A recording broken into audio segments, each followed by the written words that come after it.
남석가모니불.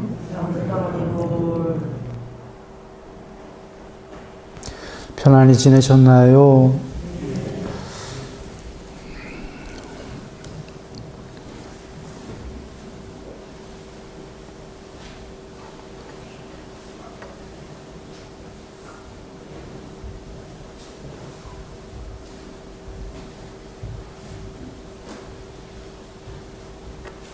어서 오십시오.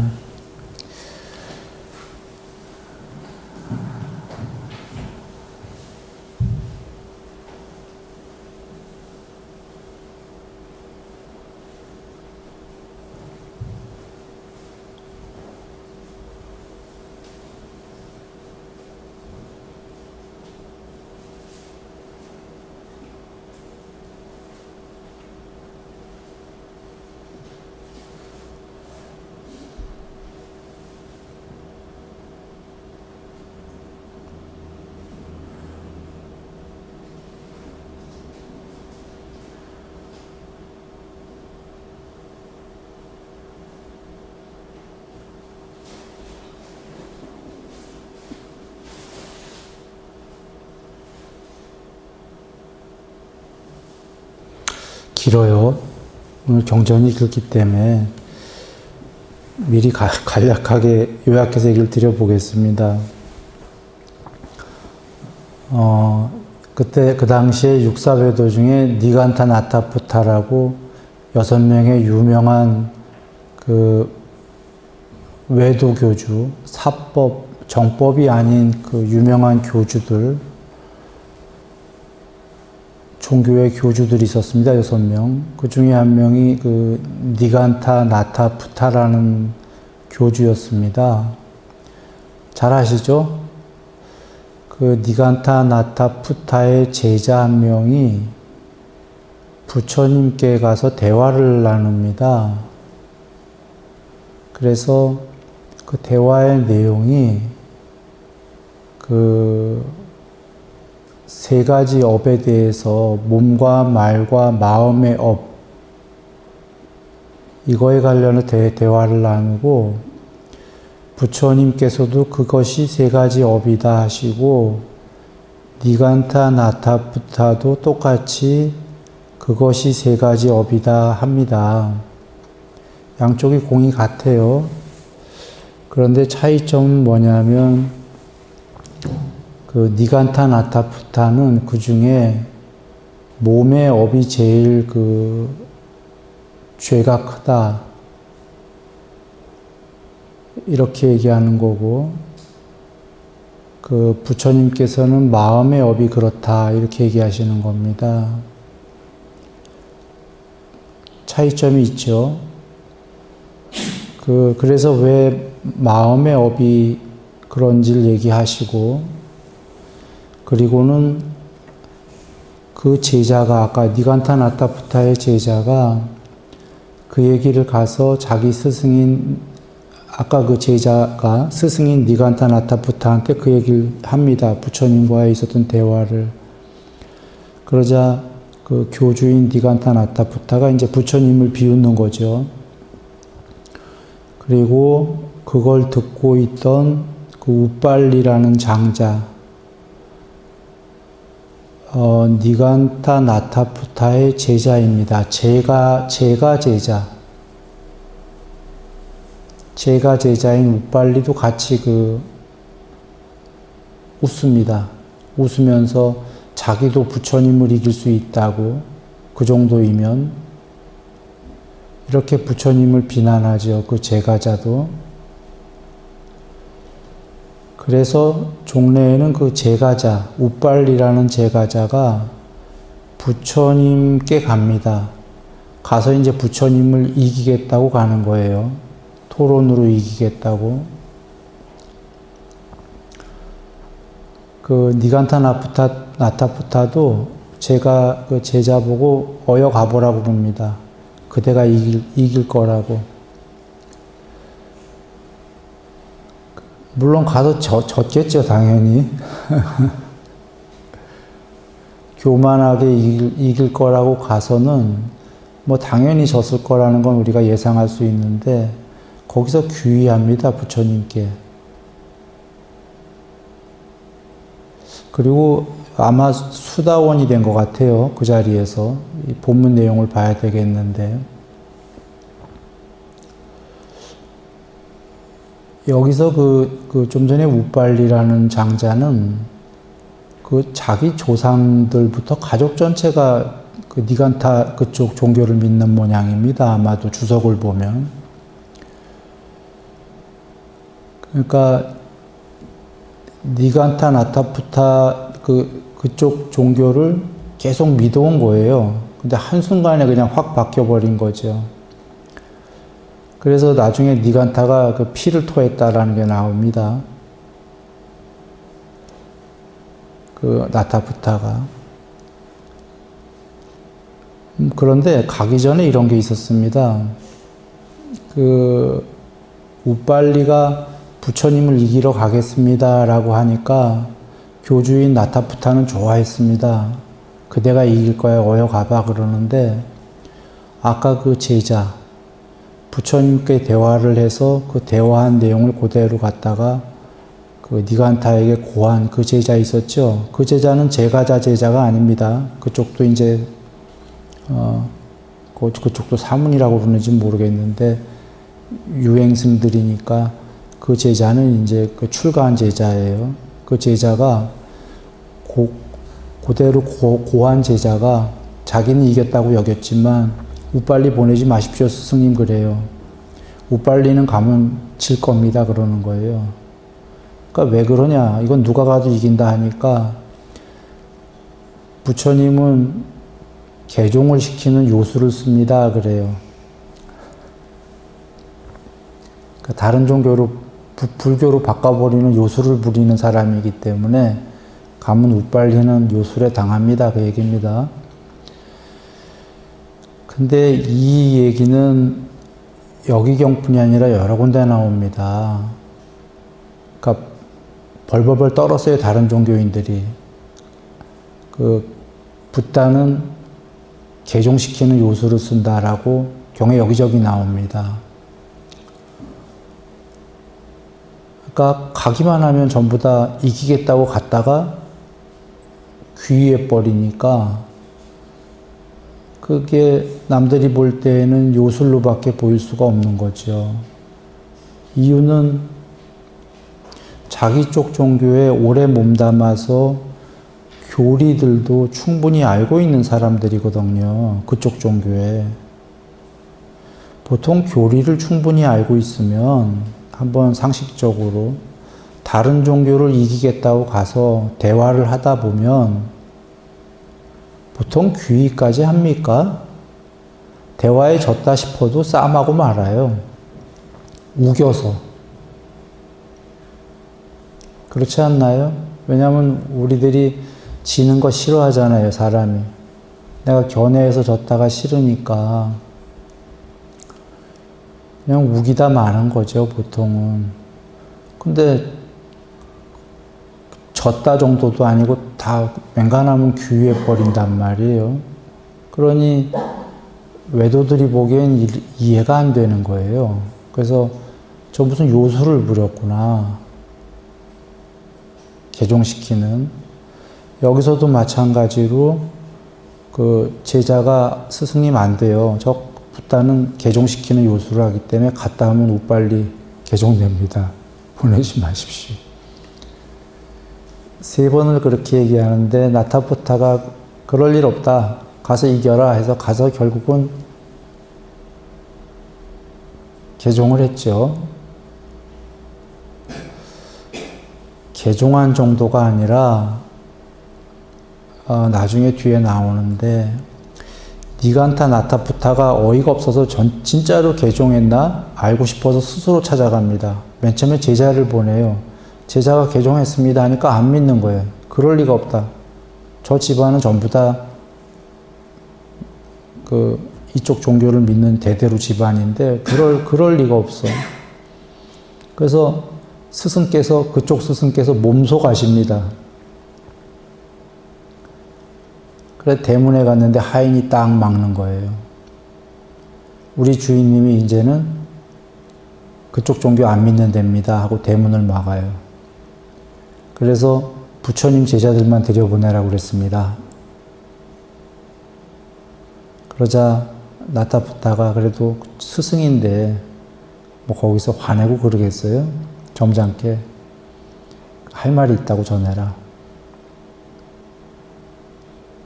그러자 나타부타가 이제 그 큰 방에다가 대문 앞에 그 중앙 방에다가 준비를 하고 들어오라고 합니다. 원하면 들어오고 싶으면 들어오십시오.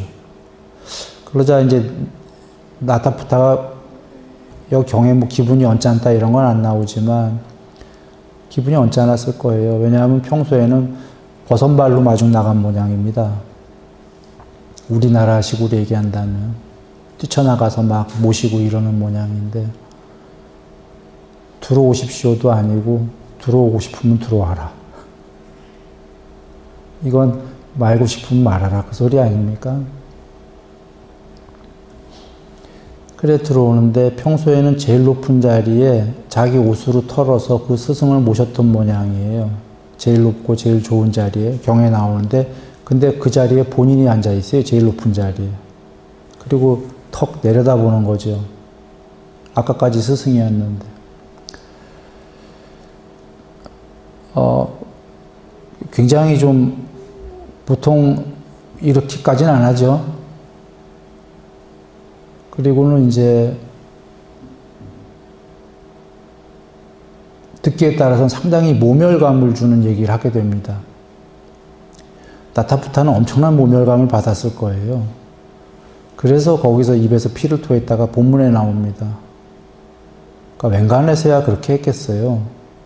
그 아까까지 자기를 모셨던 그 정말 충실한 제자인데 한순간에 변해갖고 이게 전체 내용입니다, 지금. 그런데 여기에는 그 아까 몸과 말과 마음의 업의 그 양쪽 종교다. 불교와 그 니간타나타부타 쪽 종교 아마 자이나교일 것 같은데 정확히 자이나교인지는 모르겠어요. 그 양쪽 종교가 몸과 말과 마음의 업이다. 똑같이 얘기했지만 중요시 여기는 순서만 달랐고 그게 핵심 내용처럼 보이지만 사실은 그것만이 아니라 여기에 많은 내용들이 있는 건데요. 좀 전에 붓다는 개종시키는 요술을 쓴다. 그게 왜 그렇게 그들은 오해를 하는지의 내용들이 나오는 거고요. 얘기를 드린다면 여기에 그 핵심이 나옵니다. 그 우빨리 장자가 얘기를 합니다. 좀 전에 그 니간타나타부타 쪽 종교는 조금 많이 조사에 들어가서 탐구를 하게 되면은 무너질 수밖에 없다입니다. 그 얘기를 합니다. 근데 자기도 그 법을 배운 적이 없기 때문에 정법을 스스로 조사에 들어갈 능력이 없었던 거죠. 탐구에 들어갈. 사법들은 지적으로 논리로 파고 들어가면 결국은 무너질 수밖에 없다. 이런 얘기가 나오고 부처님의 정법은 정말 그 논리 이상으로 되어 있다라는 거예요. 그 아까 개종시키는 요술이라는 게 요술이 아니죠. 정법의 그 높은 그래서 법에 눈이 있는 자들은 자기의 지혜로 살펴보면은 조사해 보면은 스스로 개종할 수밖에 없다라는 거죠. 중요한 얘기였던 겁니다. 논리적이어야 되는 거죠. 논리적으로 이해가 가능해야 되는 겁니다. 그리고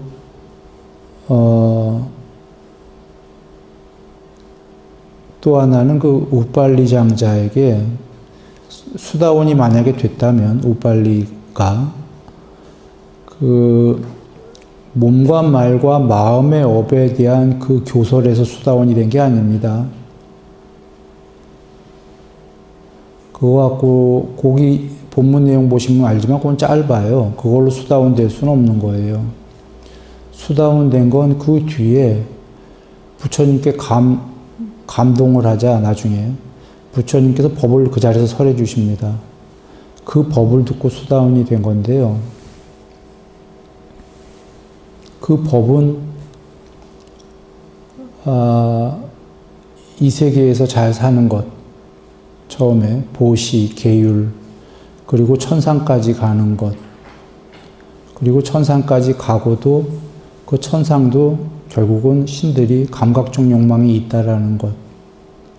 그래서 그 감각적 욕망도 버리고 도 닦아서 해탈해야 된다는 것. 여기까지 설해지는 겁니다. 여긴 간략하게 나왔어요. 그게 다 나오질 않고 이렇게만 나왔는데 다른 경우에는 이게 많이 나왔죠. 그런데 이게 중요했던 겁니다. 이게 전체 여정이 다 나온 거예요.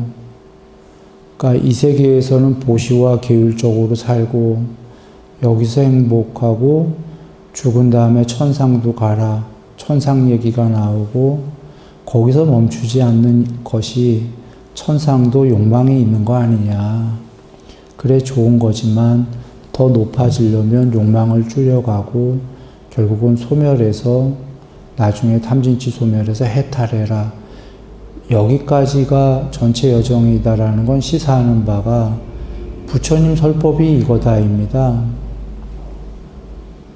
법망경 그 긴 내용이 이것을 여러 가지 수로 넓혀서 설하신 거다. 법망경 줄이면 이 내용이에요. 또는 부처님 말씀은 모두 그냥 이 얘기입니다. 전체 여정은. 더 줄이면 이렇게 됩니다. 이 세계가 있고 천상이 있고 지옥이 있는데 천상 갈래요? 지옥 갈래요? 이런 질문이고요. 여기서 산 다음에 천상까지 가라고요. 천상이 일반 종교에서는 궁극이다는데 부처님께서는 그 궁극 아니다. 해탈이 있다. 천상이 왜 궁극이 아니냐면 천상의 존재들도 욕망이 있으니까 거기 간 거 아니냐. 다른 경에서 이렇게 얘기합니다. 여기 욕망 있는 자와 욕망 없는 자 누가 더 깨끗한가? 논리로 얘기해 보시죠. 누가 더 깨끗한가요? 없는 자. 그럼 둘 중에 누가 더 높아야 됩니까? 지위가. 예? 없는 자가 더 높겠죠. 욕망이 있는 자가 더 높다고 그러면 문제되는 거 아닙니까?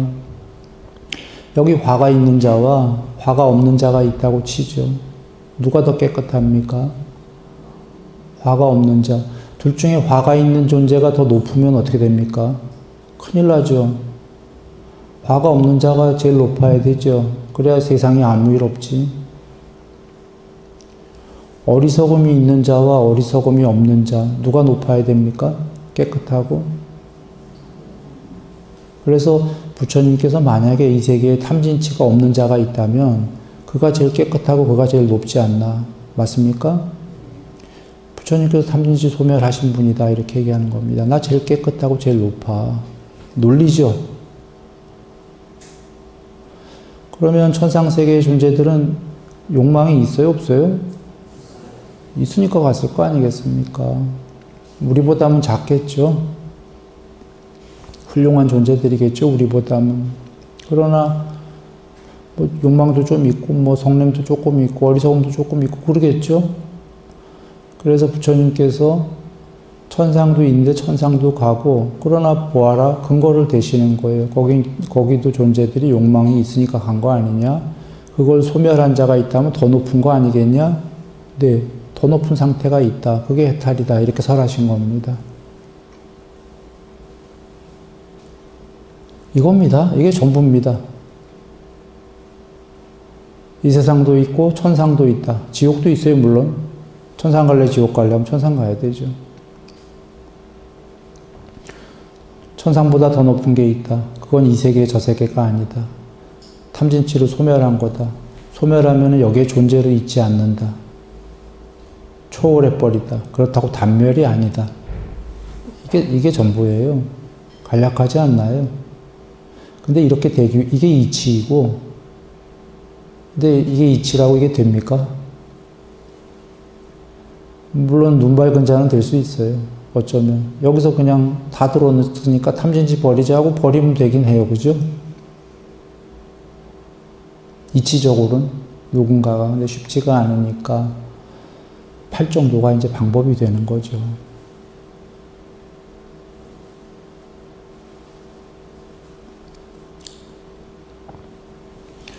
그리고 8 정도인데 이 세계 전체에서 위로 나날이 올라가는 건 하나는 그냥 일체선법을 딱 깔아요. 한마디로 하면. 복잡하게 8개까지 할 거 없다면. 나날이 천상부터 더 위로 올라가는 게 일체 착한 법을 딱 깔아이다 이겁니다. 일체 악법을 닦으면 어떻게 되죠? 지옥으로 가는 거고. 그런데 이제 일체 착한 법이 뭐냐? 일체 악법이 뭐냐는 또 우리가 부처님께 들어야 되는 거죠. 들어서 배운 사람들은 대충 알죠. 뭐 보시, 계율, 다 이런 얘기예요. 그러니까 일체선법이라는 건 더 조금만 펼치면 보시와 계율과 사마디와 개정입니다.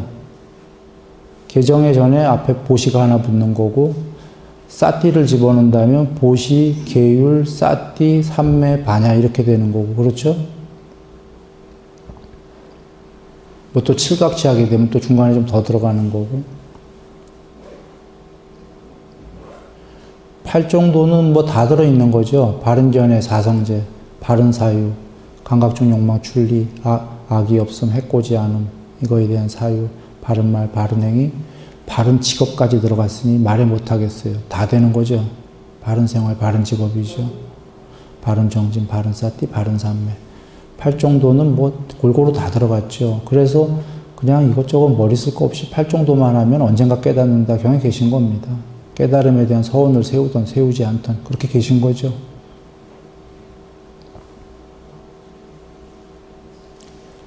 그러면 그 간략하게 해서 부처님 말씀이 이치와 방법이 다 전달된 겁니다. 이치는 다시 돌아와서 얘기하면 그겁니다. 일반 종교는 보시 계율에서 지옥 갈래 천상 갈래에서 천상까지 가자. 이게 일반 종교예요. 똑같아요. 여기까지. 근데 천상이 궁극이다. 더 이상 없다. 여기서 끝나는 게 일반 종교인 거고 부처님께서는 천상 간 다음에 천상의 존재도 욕망이 있지 않냐. 우리가 비록 천상 가면 너무너무 좋아서 욕망이 다 되니까 좋아는 하겠지만 여기 욕망이 있는 그 존재와 천상에 누군가가 욕망까지 소멸한 존재가 있다면 누가 더 깨끗하냐. 욕망 없는 존재가. 그럼 누가 더 위냐. 그분이 더 위네. 그런 상태가 있다. 그래서 그 상태는 해탈이고 더 이상 이 세계에 존재로 있지 않는다. 거기까지 설한 게 부처님 종교입니다. 논리적인가요?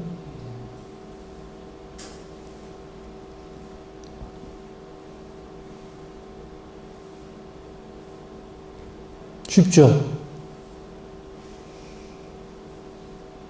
굉장히 쉬웠던 거예요, 사실은. 되기는 어려워요. 되기는 쉽지가 않아요. 내가 지금 되는 게 쉽다고 얘기한 게 아닙니다.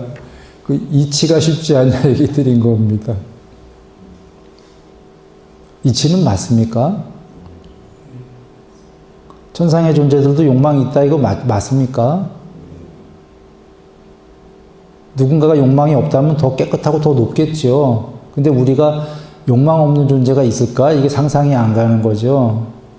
근데 부처님은 분명히 욕망 없애셨고 우리한테 설하는 것도 탐진치 소멸하시고 그 방법을 설하셨고 그분만이 아니라 1250인인가 이상의 아라한들도 다 그걸 소멸하신 분이고 계셨으니까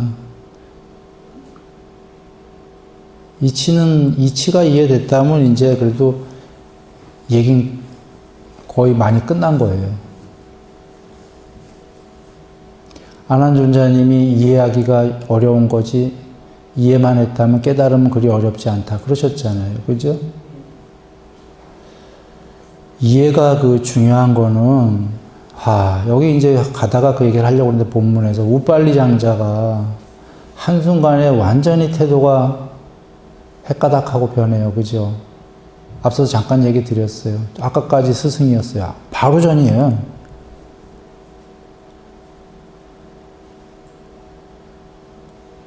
하루도 안 지났어요. 본문에 보면. 하루 지났나? 하루 안쪽인가요? 그 스승이 찾아간 게. 아까까지 막 철푸덕하고 막 그냥 오른쪽으로 돌고 경이 올리고 막 철푸덕 하다가 헷가닥 하고서는 제일 윗자리에 앉아갖고 이러고서.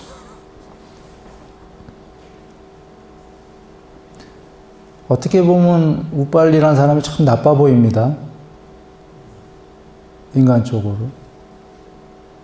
그런데 안 나쁜 모양이에요. 이 사람이 너무 감동을 했기 때문이에요. 부처님께. 그리고 수다원이 됐다면 그렇겠다라고 이해가 돼요. 수다원이 됐다면 법을 완전히 관통했기 때문에 여적 그 가리킨 나타푸타의 법이 엉터리였다를 알 거니까. 그런데 드리려는 얘기는 이 사람이 우빨리가 정법을 이해했기 때문에 지금 이렇게 헷가닥하고 변한 거죠. 우빨리가 만약에 정법을 이해 못했는데 갑자기 헷가닥하고 변했으면 인간이 이상한 인간이지. 그죠? 못된 인간이지. 근데 정법을 이해하는 순간에 헷가닥했단 말이에요. 얼마나 정법이었으면 인간이 한순간에 헷가닥합니까? 좋은 쪽이지만.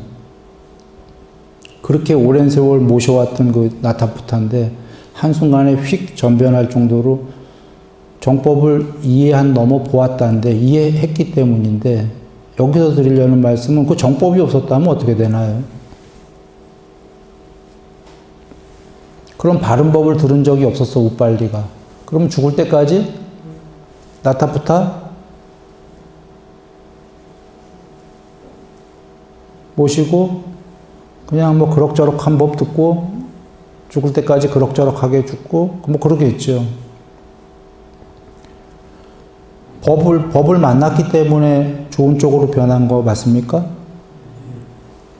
법이 이렇게 중요한 거다예요.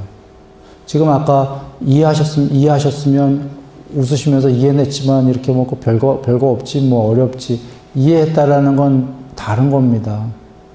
별게 있는 겁니다.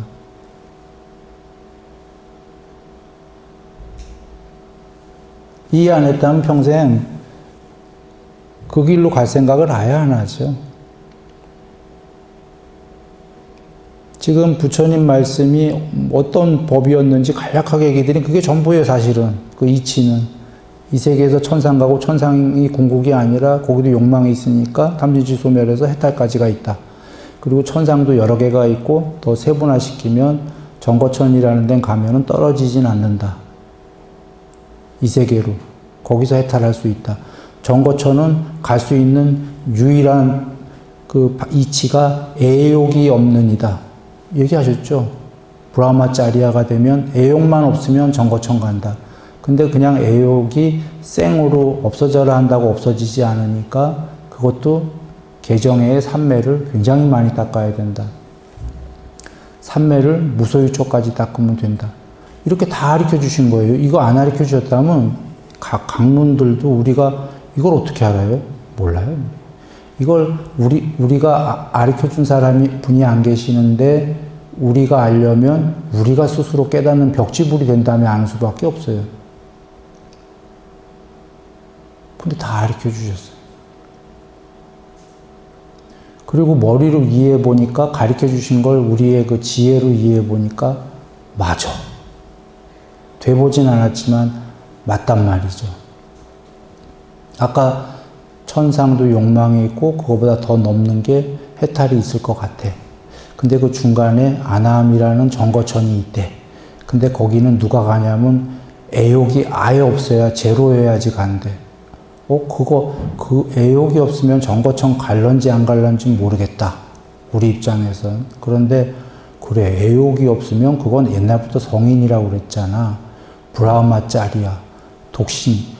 야, 그 정도면 굉장히 높은 경지니까 뭐 아나함이지 깨달음인지 몰라도 그 부처님 말씀대로 굉장히 높은 데 갔겠다. 이해가 되잖아요. 그죠?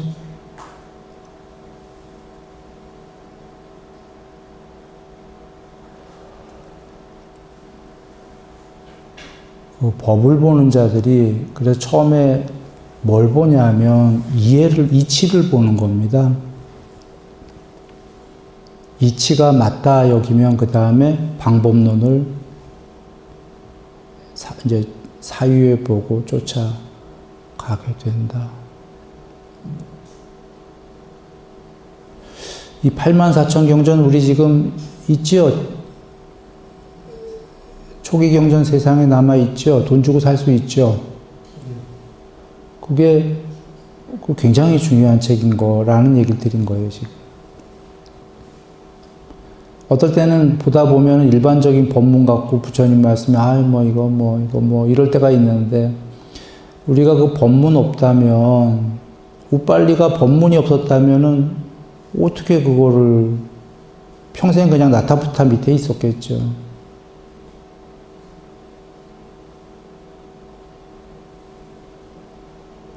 법문이 굉장히 중요한 겁니다.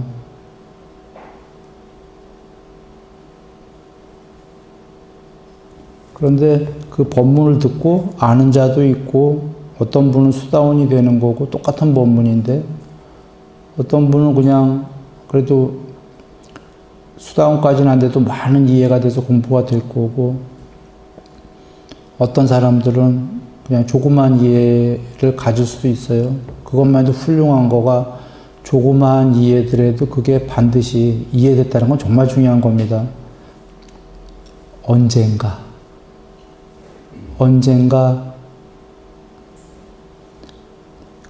그 수다원이 될 정도의 이해가 되는 거죠.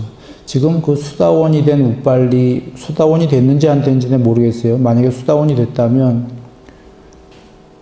우빨리는 사실은 예전에 이런 법문을 전생에, 오래전 전생들에 들은 적이 많았던 겁니다. 그래서 그때의 약간의 이해들을 그 당시엔 약간의 이해만 했던 거죠. 그게 언젠가는 그냥 듣는 순간에 완전히 아는 이렇게 되는 겁니다. 부처님 말씀은 순차적인 공부, 점진적으로 깨닫는 걸 나는 설했다라고 하셨죠.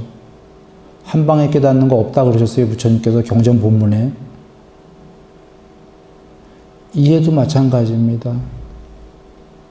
지금 여기 10사람인데 10명 중에 누구는 만약에 예를 들면 수다원이 됐고 누구는 조그만 이해가 됐고 했다면 사실은 수다원 되신 분은 그 전에 수도 없이 들어갔고 조금씩 이해를 했던 겁니다. 일반적인 경우는. 일반적으로는 뭐 특수한 경우가 별도로 있을지 모르겠습니다만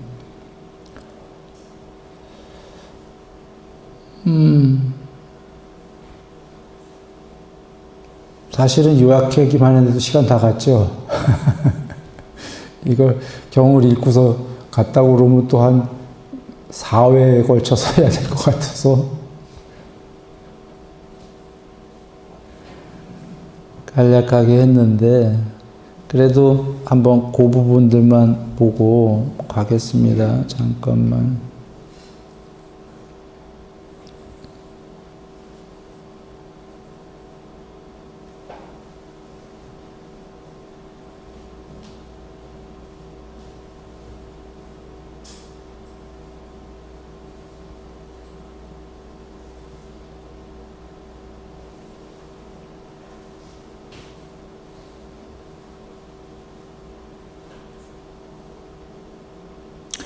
여기 도반 고타마시오 여기서부터 그 한번 열상자 읽어봅니다.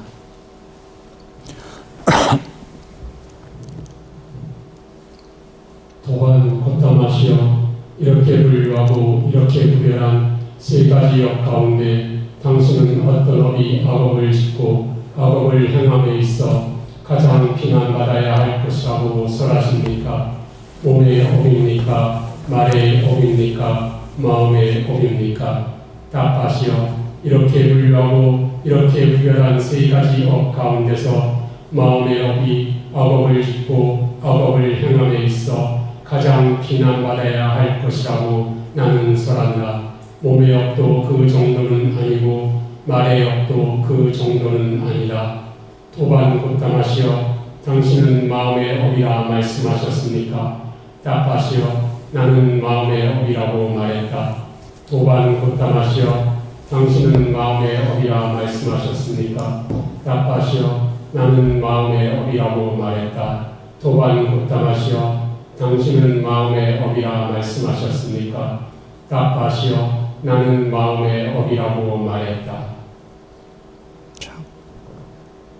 이렇게 니간타 나타프타 디가 답하시는 세종께 대화의 논지를 3번이나 확립시킨 뒤 자리에서 일어나 니간타 나타프타에게 갔다. 네, 거기까지. 가서는 아까 그 얘기입니다. 그 한번 쭉 읽어보시고요.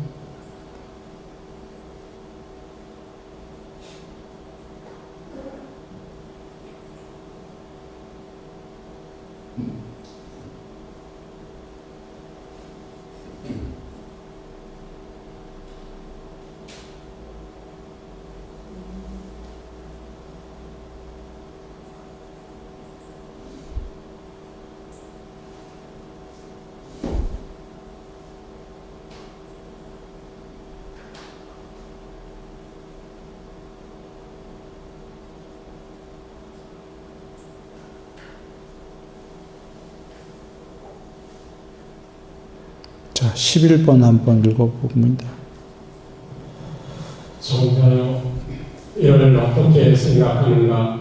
이 세상에서 니간타가 있어 중병에 걸려 극심한 고통에 시달리고 있지만 천물을 거부하고 끓인 물만을 마신다고 하자 그는 천물을 섭취하지 못하면 임종하게 될 것이다. 장자여, 그러면 니간타 나타프타는 이 자가 어디에 태어난다고 천명하는가? 세존이시여, 마음이 묶인 신들이 있는데 그는 거기에 태어납니다. 세존이시여, 왜냐하면 그는 마음이 천물에 묶여 임종했기 때문입니다. 장자여, 장자여, 마음에 잘 잡거리하여 설명하라. 그대는 앞의 말과 뒤의 말이 일치하지 않고 뒤의 것은 앞의 것과 일치하지 않는다. 장자여, 그러나 그대는 세존이시여, 저는 진리에 입각하여 토론에 임할 것입니다. 이 점에 대해 우리는 대화를 나누어 봅시다 라고 말했다.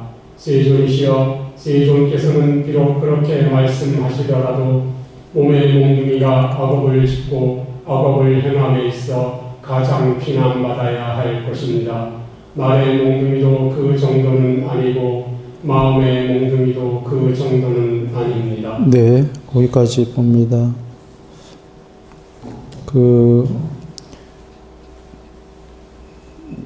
니간타들은 이렇게 얘기하는 겁니다. 몸의 몽둥이가, 여기 몽둥이라는 건 니간타들이 쓰는 표현입니다. 몸의 업이 말의 업, 마음의 업보다 최고의 악업을 짓고 비난받아야 된다, 그 얘기입니다. 죄가 제일 크다. 부처님께서는 마음의 업이 죄가 제일 크다 그러시는 겁니다. 부처님께서 마음의 업, 니간타들은 몸의 업이 죄가 제일 크다.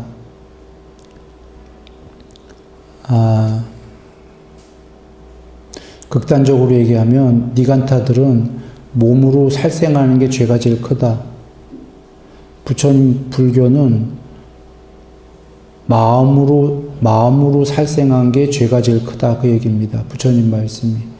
마음으로 악의를 품은 다음에 몸으로 행위를 하기 때문에.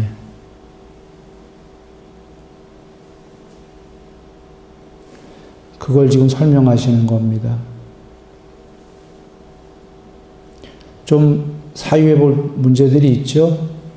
복잡하죠? 몸으로 일반적으로 그 살해를 하면은 제일 죄가 크지 않냐, 이렇게 생각이 들지 않습니까? 니간타들처럼. 부처님께서는 그게 마음이 악의를 품은 다음에 몸으로 행위를 한 거기 때문에 마음의 죄가 제일 크다. 여긴 안 계시지만 이런 겁니다. 마음을 자애를 품어서 자꾸 마음을 공부를 닦다 보면 몸으로 그런 살생을 한 동물이 있건 동물도 살생하지요. 동물들이 정법을 배울 수가 없어서지 정법을 배운 다음에 자해를 닦으면 살생을 줄여나가겠죠. 그러나 마음을 닦지 않으면 걔네들은 영원히 살생하겠죠. 육식동물은 먹기 위해서. 그러면 마음의 악의를 바꾸지 않는 한 몸은 계속 죄를 질 거니까. 그러나 마음이 바뀌면 몸으로 하는 살생은 언젠가 멈출 거니까. 마음의 죄가 크겠죠. 또는 사유해 보실 필요들이 있는데,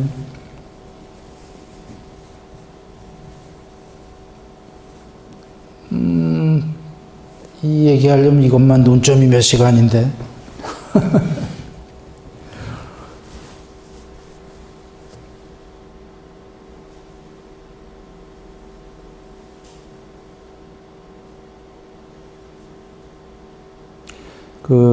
살인하면은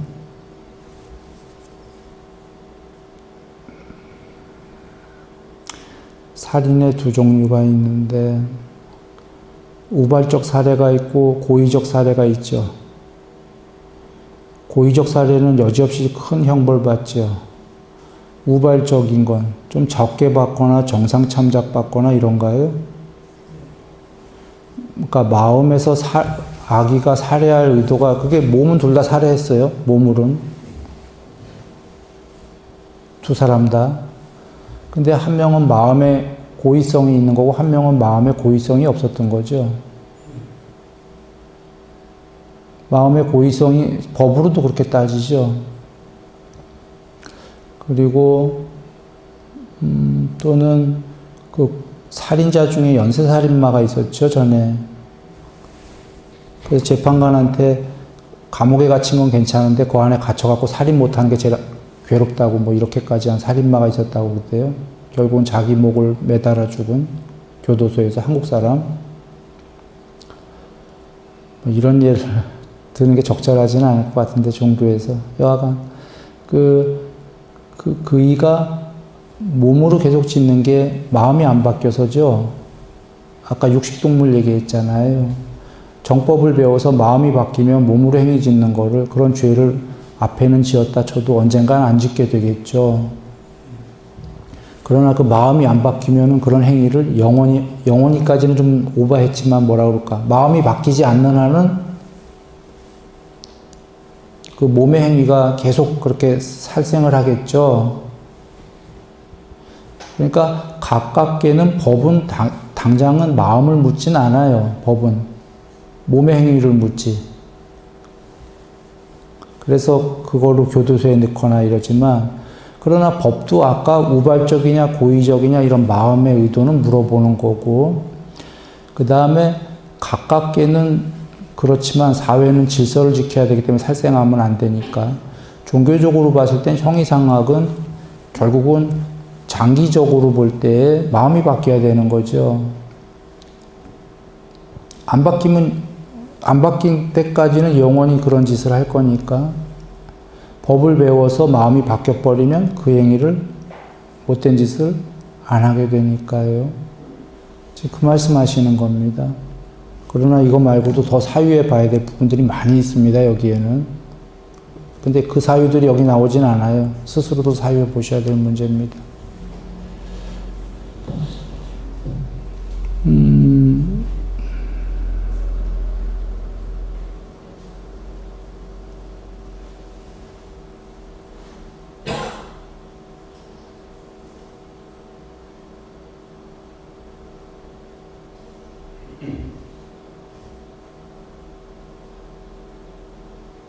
부처님께서 놀라운 비유들을 많이 해주셔서 감복을 시키는데요. 그 비유들은 여러분이 보셔야 될 것 같아요. 가셔서. 이게 지금 하기에는 이미 시간은 다 돼가고 있습니다. 읽어보시고.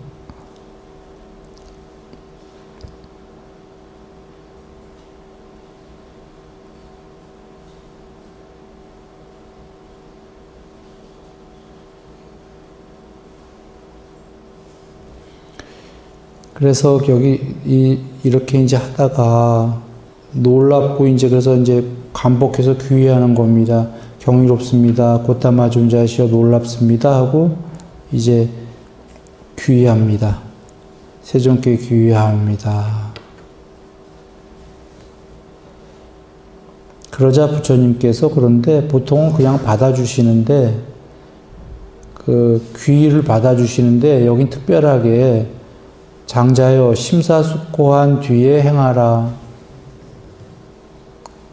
그대와 같은 유명한 사람은 심사숙고하는 것이 좋다.